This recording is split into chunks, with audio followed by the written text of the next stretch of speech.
Hey guys, I got a brand new video for you today, and today this video goes out to my Fuji people and the people that have subscribed since the X Pro 2. And I can't always make Fuji videos, but I'll sprinkle them throughout all the other videos I make. If I did only Fuji videos, it'd be pretty boring, and a lot of you that are subscribed for other things would probably want to punch me in the face or give me an uppercut. So today I just kind of want to look at the JPEG quality coming off the X-Trans sensor.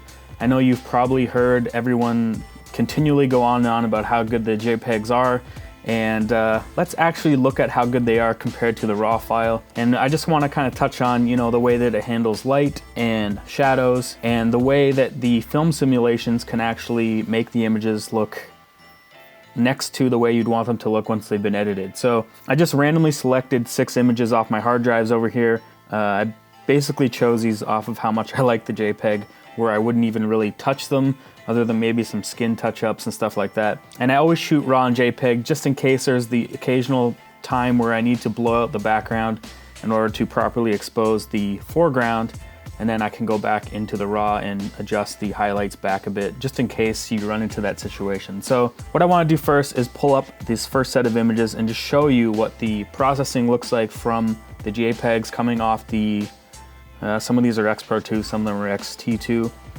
but they're the exact same sensor, so it doesn't really matter. So I'm going to pull up these images first, and this shoot was with a girl named Julian. We'll just compare them here.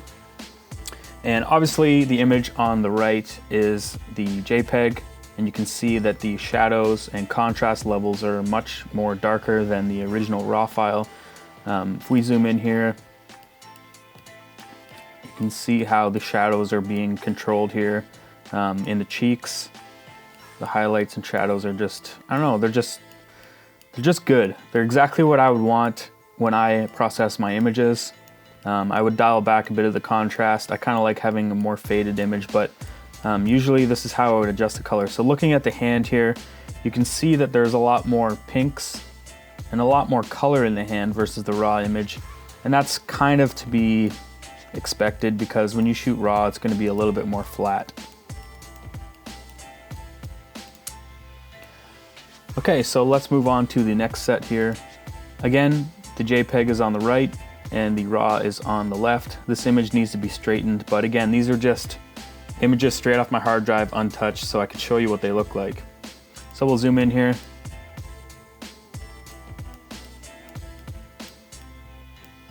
Again, looking at this, you can see there's a lot more contrast. This is classic chrome, and you can see that just the way the highlights are being hit and the shadows and everything are just a lot more punchy without being overly saturated, I guess. And that's kind of why I like these images, because they have nice punch but not tons of saturation. I'm not really into the saturation.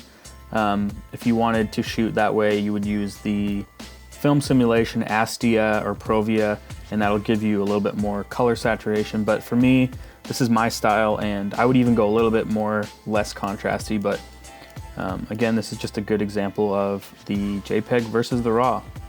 All right, so this next image is a landscape shot that I took when I was reviewing the XF16 1.4, and this is a rooftop shot of Toronto, but you can see that the JPEG over here has a lot more like green tones in it versus the raw image, and again, it just looks nuts. It's so good.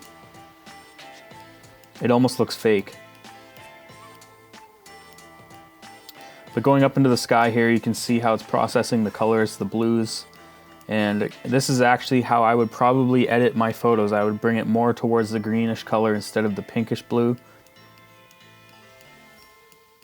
You can see down here in the shadows how it's handling the shadows versus how the raw image is handling the shadows.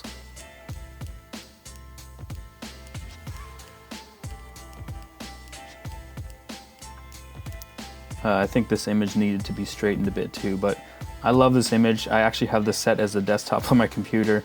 Not this computer, but my other computer. And I want to print this out. I think it'll look really cool if I print it out really big. And this is an image that I didn't even touch in editing. All I did was basically adjust the rotation so that it wasn't leaning this way. All right, so the next image. All right, so when looking at this image, I would say that I probably exposed for the background more than I did for her face. So I'd probably adjust this in editing. So this is why I would shoot RAW, but just to show you guys the color tones that you're getting off this, it looks awesome. The skin tones are good.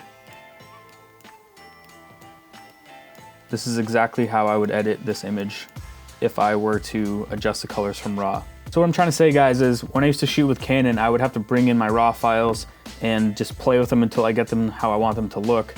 But with Fuji, I could almost get away with using the JPEGs and not even waste my time on the RAW files.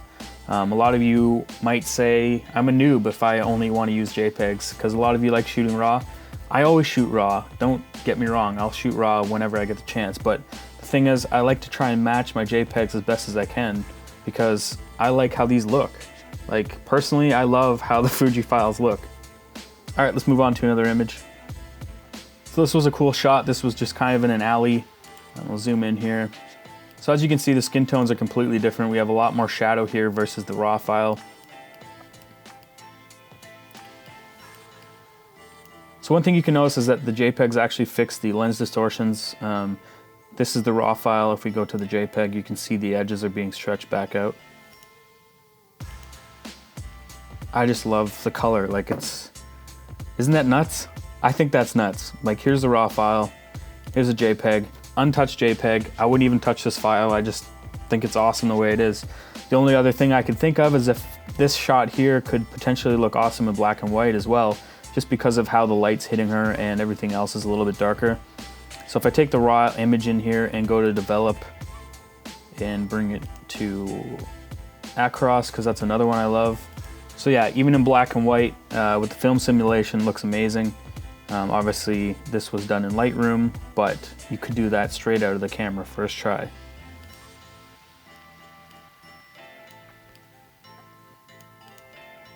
Okay, so let's look at the one last image here. Compare these. So I chose this image because there is a little bit more shadow in this shot, and it really shows you the difference between the shadows and the highlights. Especially on the face here, this whole side of the face is a lot darker. And then if we go into the corners here, you can see there's quite a bit more shadow, and that's how I would probably edit this image. The only thing I might do is I might bring the eyes up to match the raw image, just so you can see the eyes a little bit better, because these look a little dark. But overall, I love the color tone. I love the way the highlights and shadows are being controlled and processed. And that's basically all I gotta say, guys. You know, you can see from these results what the camera's outputting through a JPEG. And that's why I said there was a lot of magic about this camera. And you know, if this doesn't somewhat convince you that the JPEGs are awesome, I don't really know what else I can do. They're not touched. These images aren't edited. And I'd be pretty happy to send that to a client with a couple of adjustments, like to the eyes. I could probably even do that without even using the raw file. I could probably bring some of that out in the JPEG. It's not like it used to be when I used to shoot Canon and I knew I could adjust a few things here or there, but I couldn't go too far.